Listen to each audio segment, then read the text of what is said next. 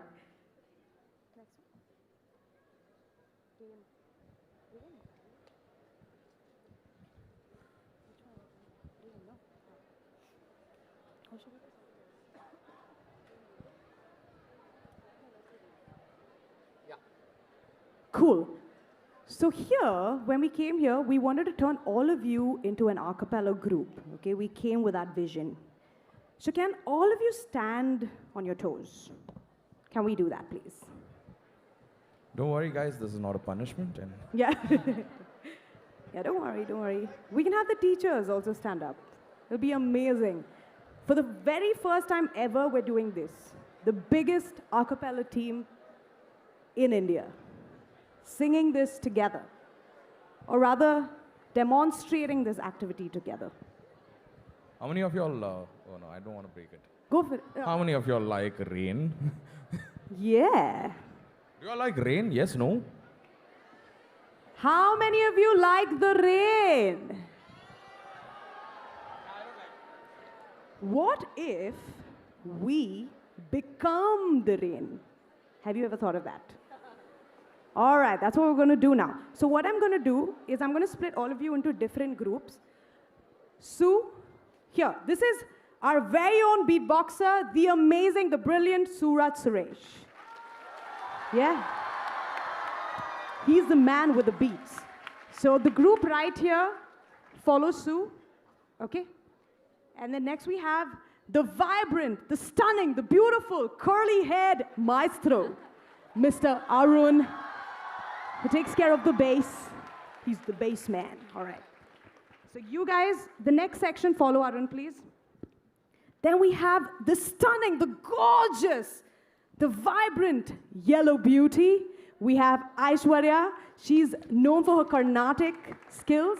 So any Carnatic singers in the house, give it up for Aishwarya. Yeah. So this portion, Aishu's, we have Preeni Dias, the beautiful Western vocalist and Western coach, right here for you. So she's going to coach you guys, okay? So the ones here. All right. Then we have Anushree Shankar, all the way from Bombay. The beautiful, she's in charge of creating all the sets for us, all right? Most of the sets. So this is Anushree Shankar, this portion. And then we have the amazing, the talented Rahil Roy Thomas. He is a brilliant actor as well. So he played Joseph and Freddie Mercury 2 days back. Yeah, awesome. So he will be taking care of that portion. Give it up for Rahil, everybody. Okay, so then I'm just going to try and coordinate this whole thing. My name is Joan. So we're going to just stand here and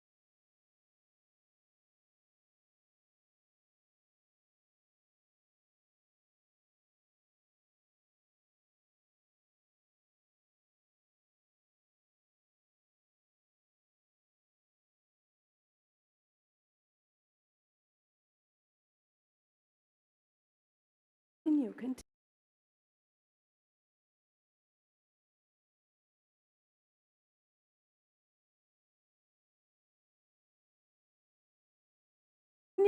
Louder, louder, louder, louder. Come on, come on, come on. Beautiful, beautiful. Let's go, let's go. Next. Yeah, now comes the thunder. Everybody, let's go. You do that and then jump. Yeah, let's go. Let's go, let's go, let's go. Jump, jump, jump. Let's go, let's go, let's go, let's go. Everybody, jump, jump, jump. Tap, tap, tap, tap, and jump. Tap, tap, tap, and jump. jump. 1, 2, 3, jump. Awesome. Then slowly the rain reduces. Tap, tap, tap. Snaps again. Snap, snap, snap, snap, snap.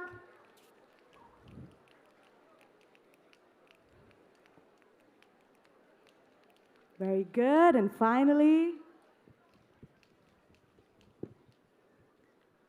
back to square one. Awesome. Thank me. All right, let's go.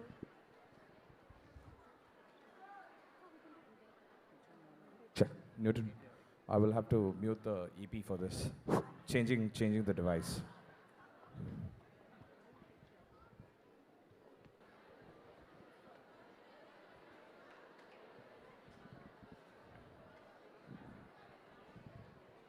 Let's go.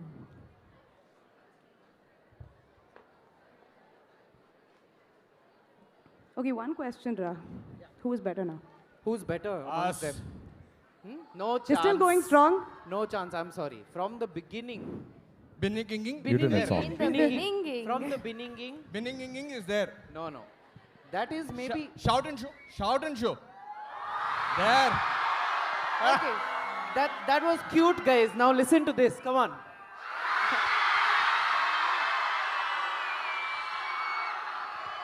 But guys, yeah, irrespective of everything, all of y'all are equally amazing. Give it up for yourself. Yeah.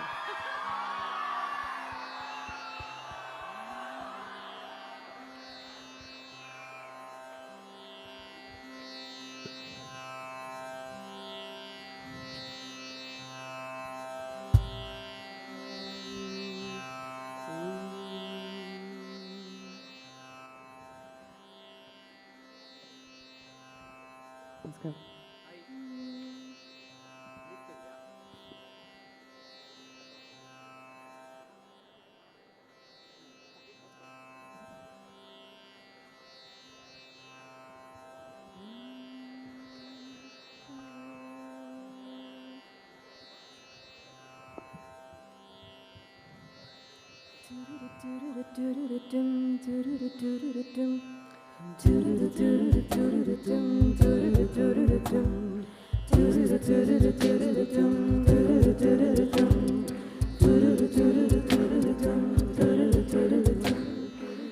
वतन वतन मेरे आबाद रहे तू वतन वतन मेरे आबाद रहे तू मैं जहाँ रहूँ जहाँ में याद रहे तू मैं जहाँ रहूँ जहाँ में याद रहे तू ये वतन मेरे वतन है वतन मेरे वतन चुर चुर चुर चुम चुम चुम चा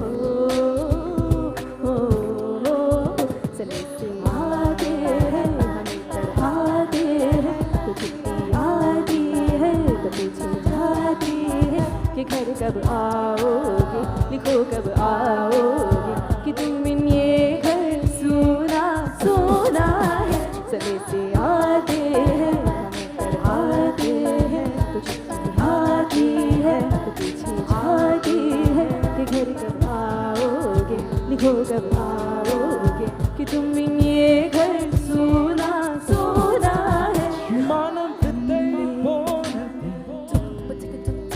உன்னை கண்கள் தேடுமே தோட கைகள் நீளுதே இதயம் இதயம் துடிக்கின்றதே எங்கும் உன் போன் வாசம் இல்லை ஆதலால் உன் மடி தேடினேன் தாய் மண்ணே வணக்கம் तुझे सलाम தாய் மண்ணே வணக்கம் तुझे सलाम தாய் மண்ணே வணக்கம் तुझे सलाम தாய் மண்ணே வணக்கம் तुझे सलाम Vande Mataram Vande Mataram. Vande Mataram. Your hands. Vande Mataram. Vande Mataram.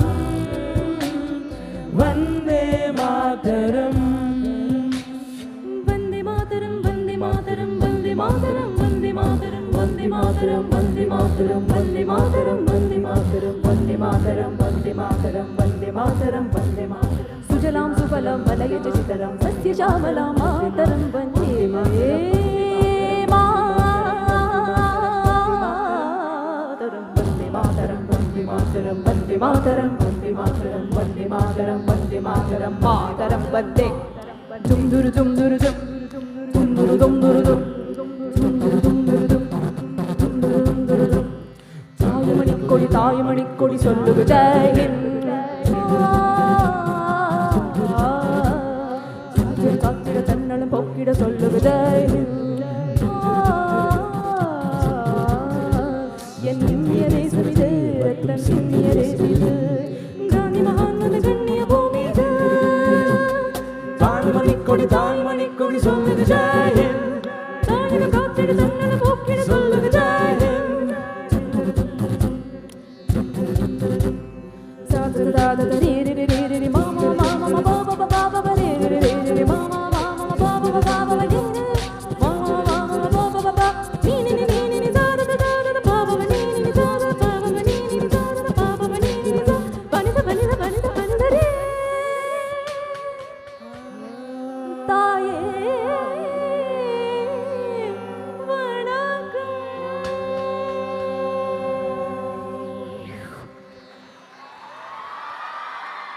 all right, SSVM. Bolo Bharat Mata Ki! EP. Lovely. Any Coldplay fans? Come on, you guys. We can do louder than that. Any Coldplay fans? All right, you're going to sing along with the next couple of songs. It's one of our favorites, so let's do this together, all right? Yes, I heard we're Viva La singing. Vida somewhere. Exactly. Who said that? Who said Yeah, that's our man. What's your name? Kumaran said Viva La Vida. Yes. So maybe let's do it. Yeah, So maybe we should do it. we should do it. Only because he said it. Only Yes, because you said because he we'll said do it. We'll do it. Yeah.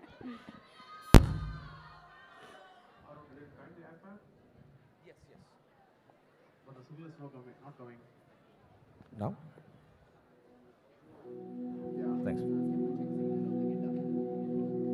Please check the signal of the guitar.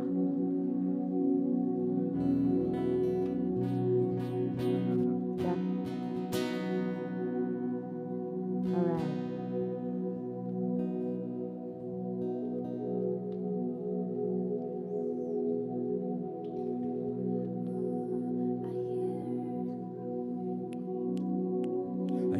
Jerusalem bells are ringing, Roman caroling choirs are singing. Be my mirror, my sword, my shield, missionaries in the forest field.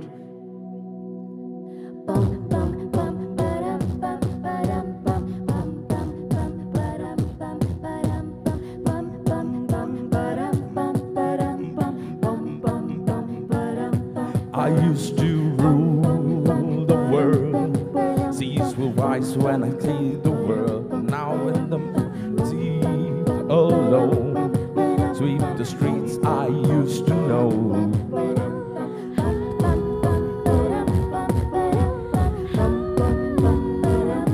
I used to roll the dice, feel the fear in my enemy's eyes, listen to the crowd would sing. Now the old king is down, long live the king. The minute I held the keys, next to the walls were close to me, and I discovered in my castle town, upon the silks of sword, the pillars sound. I hear Jerusalem bells ringing, Roman cavalry choirs singing.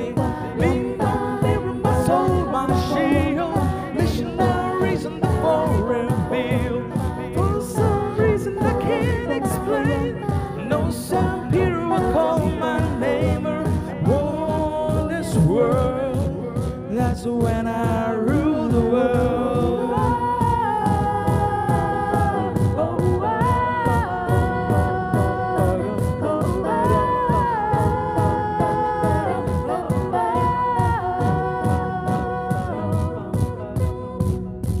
And in the night, this stormy night, she closed her eyes.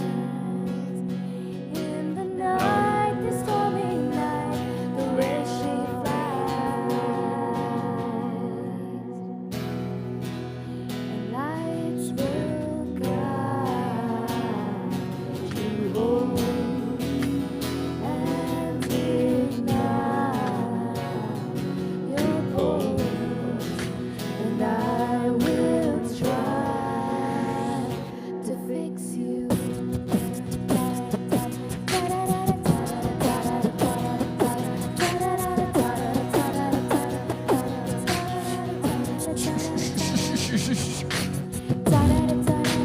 Tears stream that I'm your face. When you lose something you cannot replace.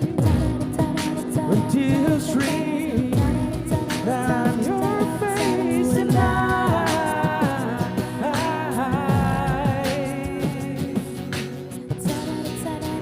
tears stream that I'm your face. I promise you I will learn from my mistakes. With tears stream that I'm your face and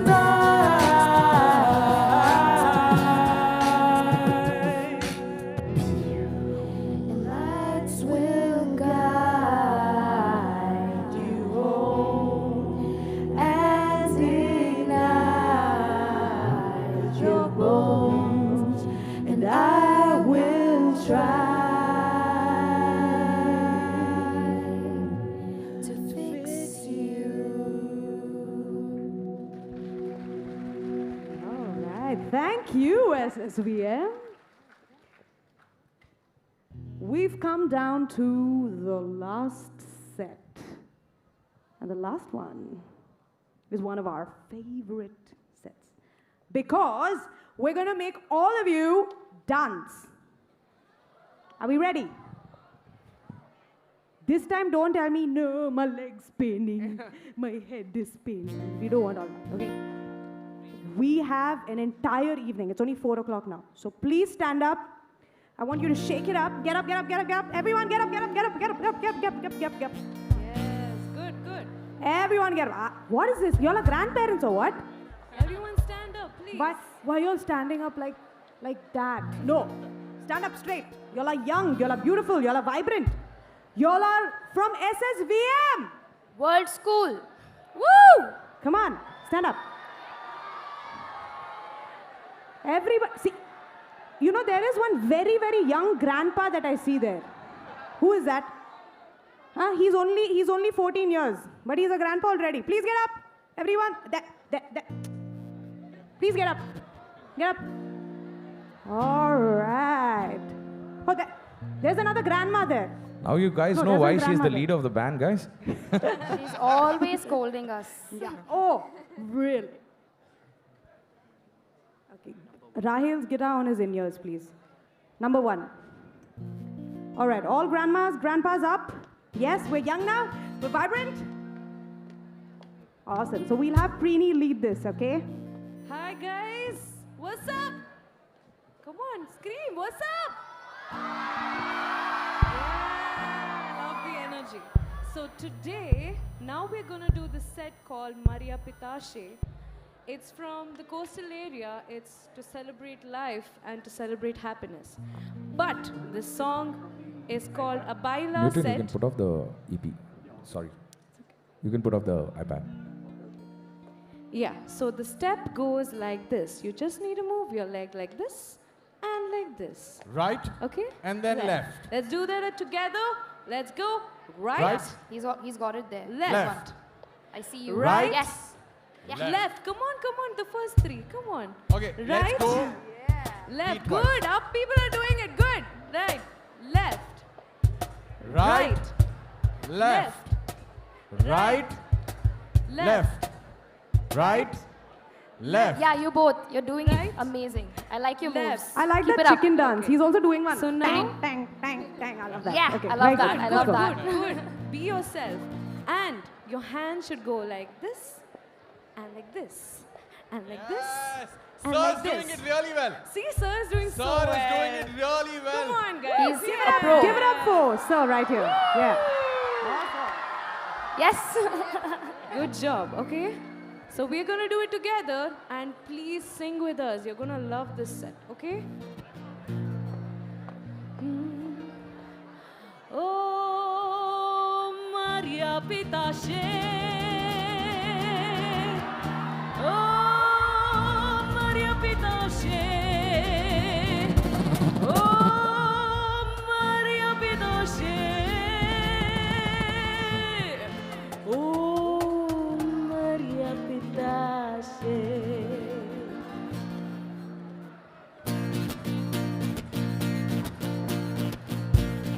Let's go! Barrabata mattiluzi estati combri. Barrabata mattiluzi estati combri. Alegnate mattiluzi estati said. Alegnate mattiluzi estati said. Buradata mattiluzi ostito sombrat. Buradata mattiluzi estito sombrat. Alegnate mattiluzi estati donta. Alegnate manat inapidota. Oh Maria Pitashe, oh Maria Pitashe, oh Maria Pitashe, oh Maria Pitashe, oh Maria Pitashe, oh Maria Pitashe, oh Maria Pitashe, oh Maria Pitashe. Go!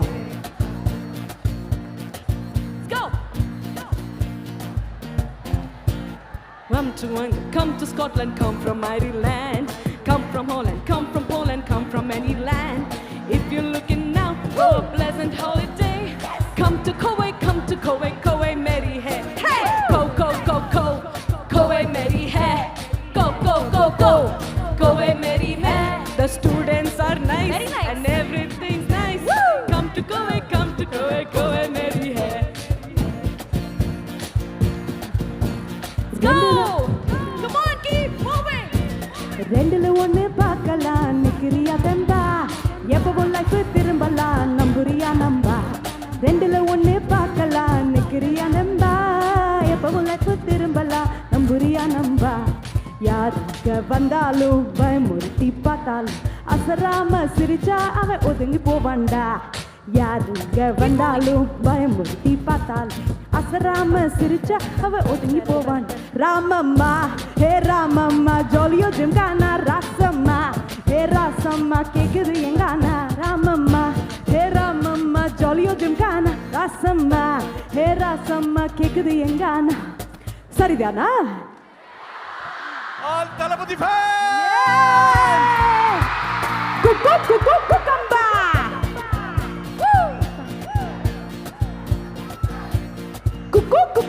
Yo man, Talabadi, Kulaza Kukamba. Yo man, for my Talabadi, ready the firecracker. Yo man, check on my Talabadi, Kulaza Kukamba. Yo man, check on my Talabadi, ready the firecracker. Waringa Vandalum, Payamurti Patal. Asarama Sirita, have Odingi Povanda. Ramama, hey Ramama, Jolly Jimkana, Asama, hey Rasam, Nilana. 1, 2, 3, go! Golian Sankli Sonyachi, Iporiko Nachi. Golian Sankli Sonyachi, Iporiko Nachi. Baule se gele se bapu sikala, Iporiko Nachi. Baule se gele se bapu sikala, Iporiko Nachi. Konachi, Konachi, Golian Sankli Sonyachi, Iporiko Nachi. Keep moving! Golian Sankli Sonyachi, Iporiko Nachi. Surangani, Surangani, Surangani Kamal Kanava. Malu, Malu, Malu, Surangani Kamal, Surangani Kamal Kaneva. Sing with Surangani. Surangani Kamal Kaneva. Mal mal mal surangani kamal kane ba. One more time. Surangani. Yeah. Mal surangani. One last time. Surangani. Mal surangani kamal kane ba. Cucumber, your man, check on my talapati, cool as a cucumber. Your man, for my talapati, ready the firecracker. Your man, check on my talapati, cool as a cucumber. Your man, check on my talapati, ready the firecracker. Let's go! Cool as a cucumber. Hey, your man. Cucumber, your man, for my talapati, ready the firecracker. Surangini, kamal kanava. Loud, let's go! Surangini kamal kanava. Faster. Surangini kamal kanava. Mal, surangini kamal kanava.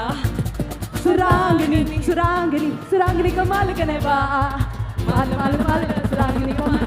Surangani kamal kaneva. Oh, we have another.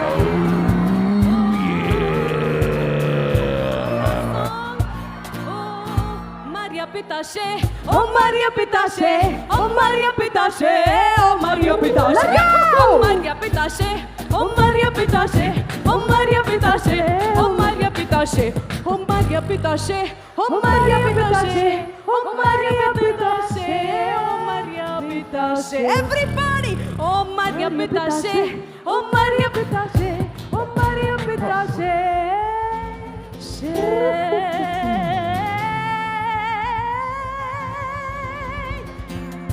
oh Maria Pitache.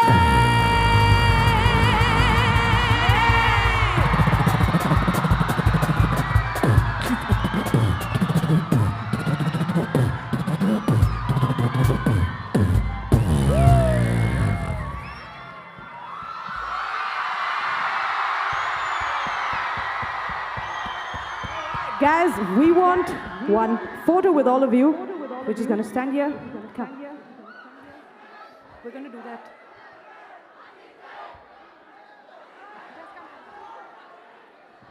So guys, when I lift this up like this, I want you to scream, okay? Let's go. 3, 2, 1. Yeah! Let's go. And one photo with all of you. Can we get a photo with everyone? Everyone ready to smile? Yes?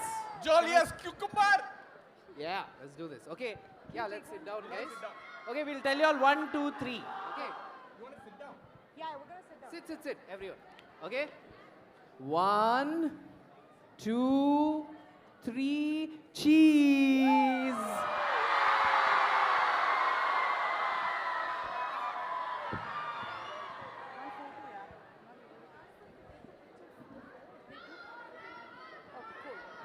Thank you so much, children, and this wonderful institution for having us. Okay, we're just going to introduce the band for one last time before we go. We're No Treble. If you want to go check us out on Instagram, on YouTube, NOTREBLE.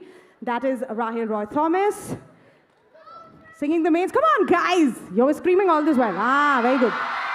Okay. We have Anushri Shankar. Then we have Aishwarya. Oh, Aishu has a lot of fans, I see. Okay. Preeni Dias. The Maria Pitache Queen. Arun Paul. Suraj Suresh. All right, and I'm Jo and Shamlina. Thank you, everybody. Thank you. We had a fabulous show. Bye.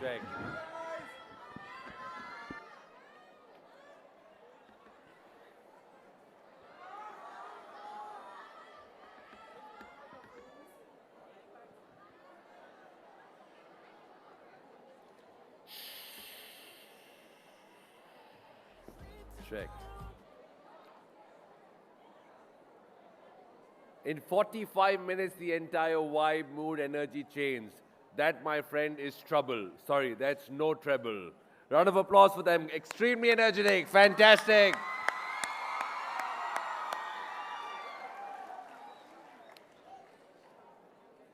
Okay, let's get the lights back on, because now what we have to do, my friends, is say a little few special somethings, a little surprises, and a big thank you to everyone who made this what it was today. May I please invite the management on stage for a sweet, lovely cake cutting. I don't know if you all will get the cake, so don't get so excited, but you can try.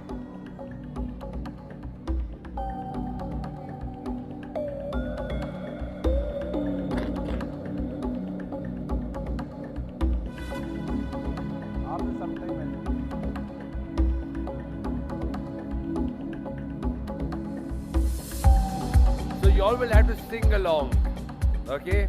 Anyway, I'm doing a lot of dancing and singing now, so it was okay. I was seeing it backstage. I think you can do a little better now, since you all are warmed up. Okay.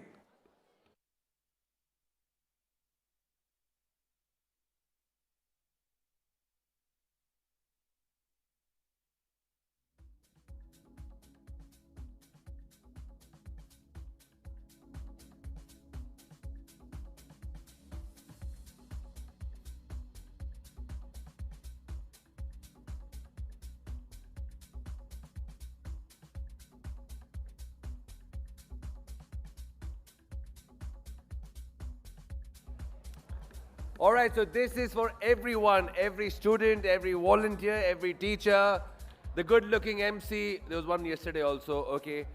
For all of you all, for all of us who lived for 3 days as a family and created something that's going to be very, very special. Education has never been so entertaining and such an experience. Thank you very much for SSVM Institutions Transforming India Conclave 2025. If you feel it's been special, put your hands together.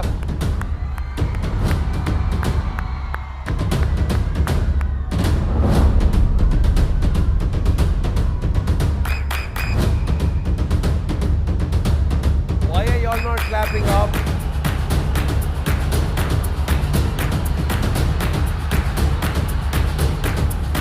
Why are you all not shouting up?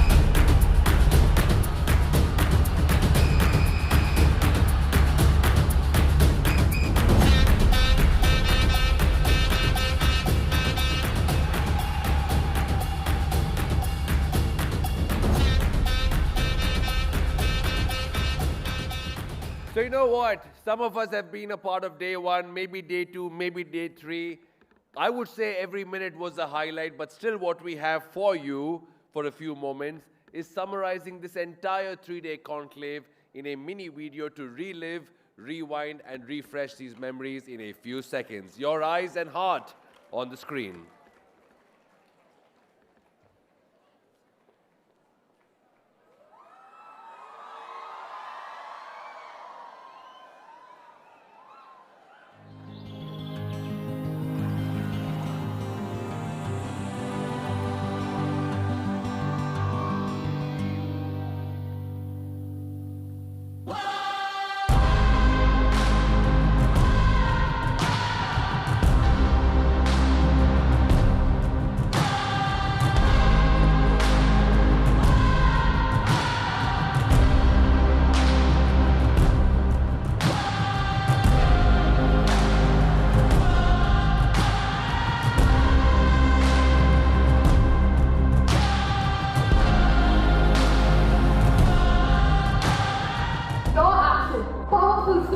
And unforgettable characters.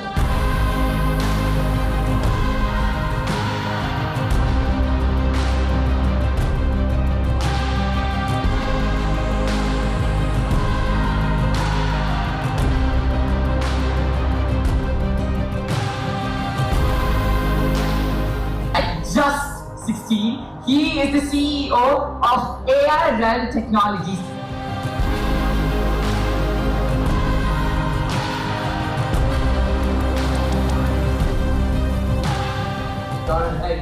not just teach India how to manage its money, the first ever Indian financial content creator to ever walk the red carpet of the Games Festival. A visionary, unshakable determination, and a heart devoted to shaping a brighter tomorrow.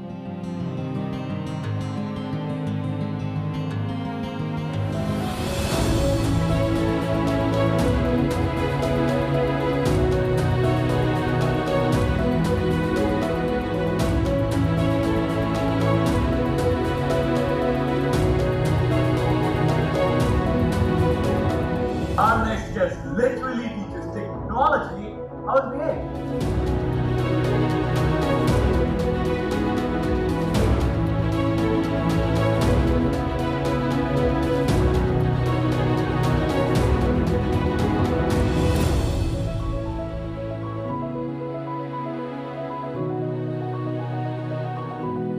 For the very first time, an Indian lifts the trophy and places our nation on the global badminton map.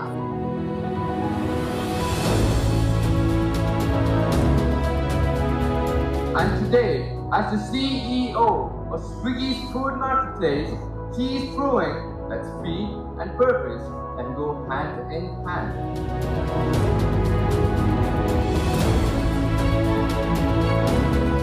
The one who surprises you, delights you, and makes everything feel just a little more special.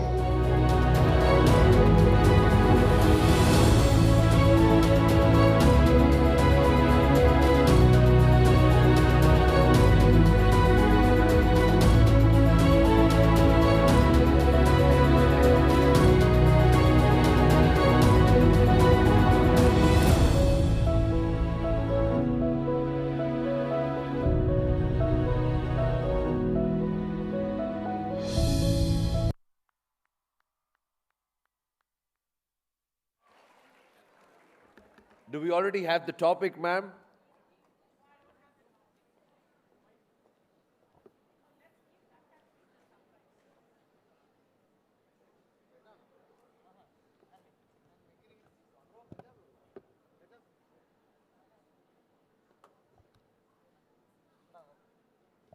Check. So everybody had really taken a lot today. Not only today, for past 3 days. Quite eager to know what is the topic for the next year, Transforming India Conclave. Yes, ma'am. What can it be? Any clues? Huh? Robos. But I think this time we had 50-50. The robos were also there, AI was also there. Okay, let's give a big question. Okay, what's next?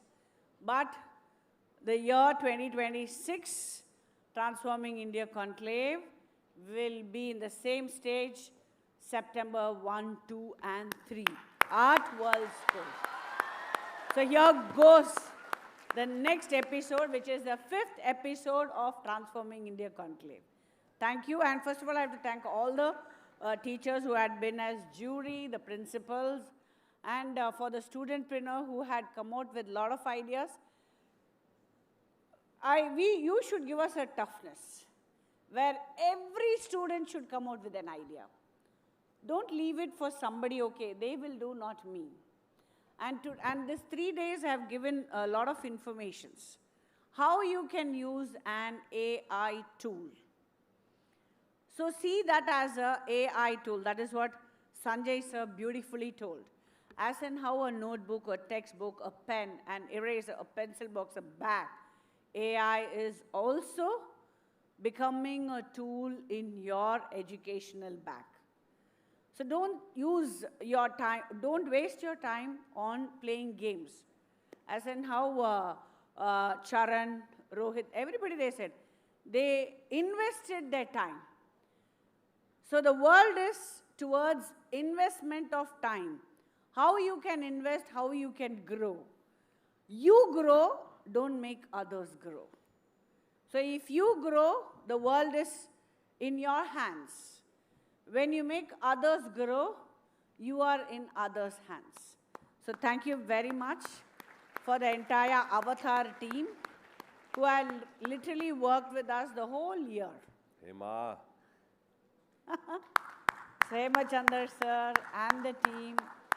Because I have to say this year, it was a wonderful teamwork, hand in hand by our teachers, our students, and the entire housekeeping team, hospitality team, etc., etc. Because every guest who came in here, they said they love the hospitality. Yes. So that is the speciality of SSVM family. Thank you, Rajiv. I hope so. You also say that. Thank you, ma'am, of course. Thank you. Thank you very much. And Rajiv is quite curious. Ma'am, you said Transforming India Conclave is there for September 1, 2, and 3, 2026. What about the people? Yeah, I'm very job insecure.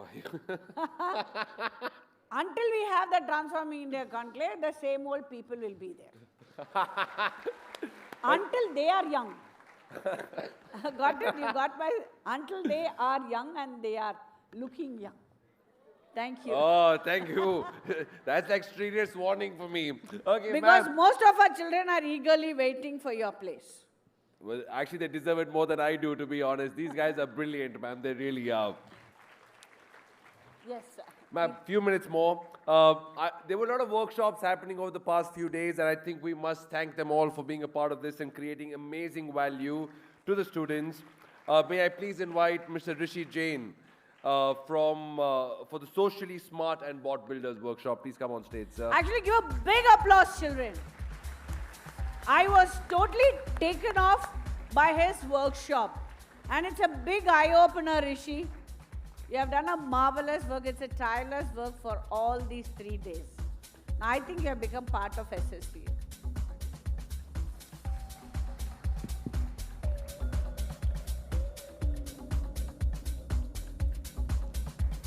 Fantastic. Do we have Mitra here? Mitra from Love Hope Company for mindfulness with AI, where the mind meets technology. I heard great things about that workshop, Mitra. I'm going to go and tell Pooja that we were amazing.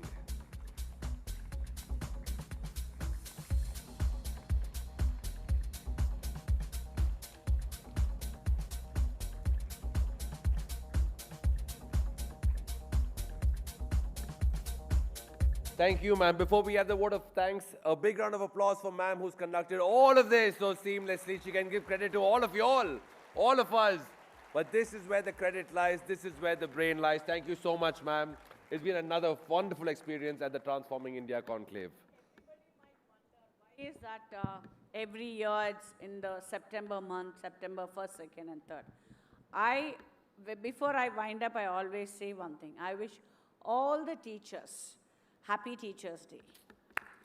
Because this is to really appreciate and to overwhelm them on these 3 days to keep their energy back for the next 365 days. So when the battery charge goes down, the next September 1, 2, 3 comes. So wishing all the teachers, all the teaching community of India and globally Happy Teachers' Day. Thank you. Thank you very much, ma'am. Happy Teachers' Day to all the teachers here as well. And talking about teachers, we cannot not speak about the students. Outside, there was so much engagement, so much entertainment. Now, this was done, thought, and executed by the students of SSVM. So, round of applause to you all. It was absolutely superb. All right. Now, the word of thanks. I invite Ms. Maya George, the CEO of SSVM Institutions, to come on stage and give us the final sweet conclusion. Once again. Let me start with thanking the entire community for having all the 3 days with us with full energy. Now, as we stand at the conclusion of 4th edition of Transforming India Conclave, we really feel our hearts are filled with gratitude and pride. For the 3 days, we have explored the theme, humanity and AI co-creating our world today. And I believe every voice here has enriched us with wisdom, inspiration, and deeper sense of responsibility.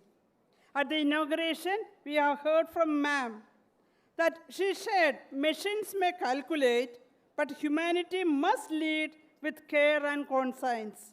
Over these 3 days, every speaker has reaffirmed that message through their unique insights, starting from Mr. Jalaj Dani, who reminded us that the progress without purpose is incomplete. Innovation must always align with ethics and serve society. Coming to Mr. Ankur Variku, who told us authenticity is our greatest strength. AI cannot define our humanity. Our imperfections are what make us real. In fact, I'm reading his book. It's a very wonderful and sincere representation of what he has emerged and the path he has traveled. It's really worth reading. And coming to the student prodigy, Mr. Raul John Aju, at the age of 16, has urged all of us, all those who are elder to him, and urged us to remember that our curiosity and choices shape how AI serve us. That's why we say it is like AI is like a dietary supplement. And the right amount we need to take, along with our nutrition, which is a humanity. This is a takeaway from my side, what I have gathered. Coming to Harshit Agarwal, who pushed us to break boundaries with an anti-disciplinary approach to learning with creativity. It is something which I have not heard, AI playing in designing. And he has really shown us how fast it can help us and how creative we can be. Mr. Lokesh Kanagaraj, whom was applauded by everybody, the very name has gave us a filmmaker's truth that cinema's soul lies in human performance, but their AI cannot replace the human, though it can supplement in most of the actions, as we have seen with Sanjay Jain sir, all the accidents and other things, how it has been created by AI. Now coming to Rishi Jain, who demonstrated how AI can transform digital communication and creativity, whereas Tapan Slot walked us through AI's journey, reminding us its potential for social good and the ethical questions we must confront. This is what we had in day one.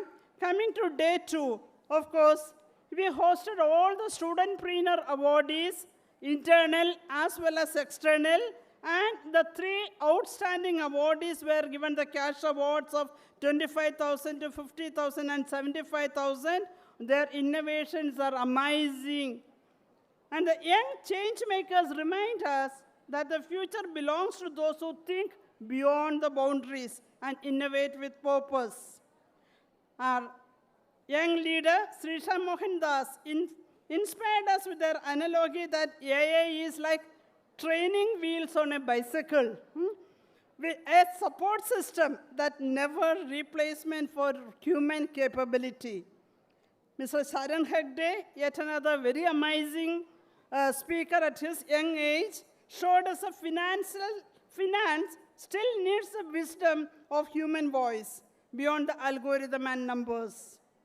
Together with Madam, we had the privilege to hear that how AI can support and never replace the compassion and the care of a human being.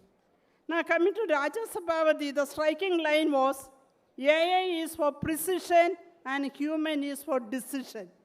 That is exactly he has put forward how AI can go hand in hand with the human. Jibu Elias, certainly he reminded us that AI has to be rooted in culture, ethics, and responsibility. Yes, today to start with, it was all palatable with Rohit Kapoor, who illustrated how AI is reshaping the logistics, but human experience must remain central. Prakash Padukone, the badminton legendary, once again took our heart of a champion who beats stronger than an algorithm at the age of 69. And coming to Suresh Narayanan, sir, who spoke passionately, his words were filled with wisdom as a very senior person who says, human challenges of building brands in an AI-driven world. Sanjay Jain, sir, who is still with us here, has taken how AI can take learning beyond walls, shaping future classrooms with creativity and technology, because we know the fact that we cannot have tomorrow without technology. Coming to Inspirational Guru Awards.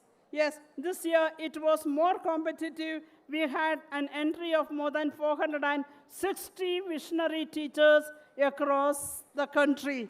Yes, it gives a lot of inspiring moment for us when we hear from them what they feel about our Transforming India Conclave. All of them have spoken passionately from their heart about their feeling and the takeaway from the 3 days conclave.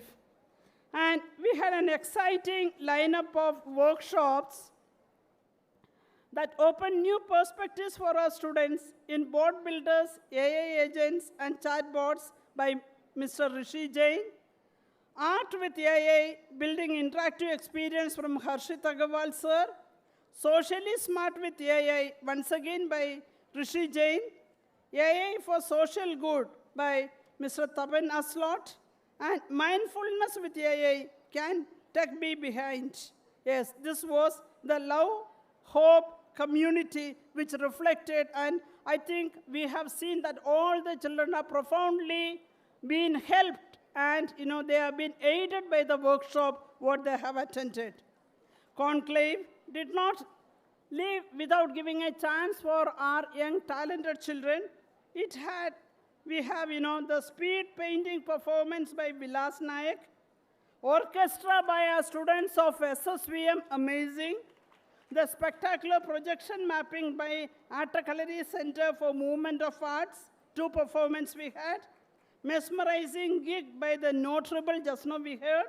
And more performances that reminded of the timeless power of human creativity.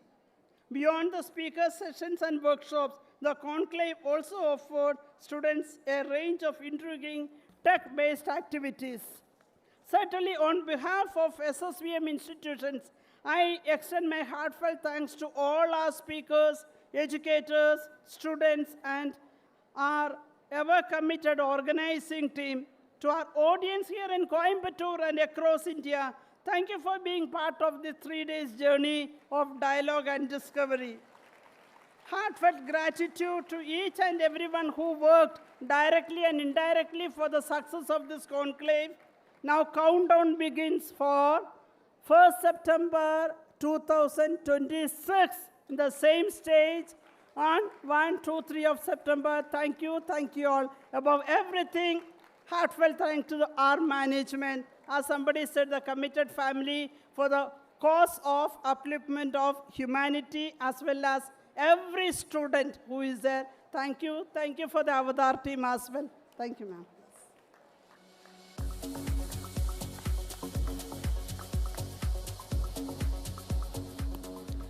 Okay, thank you.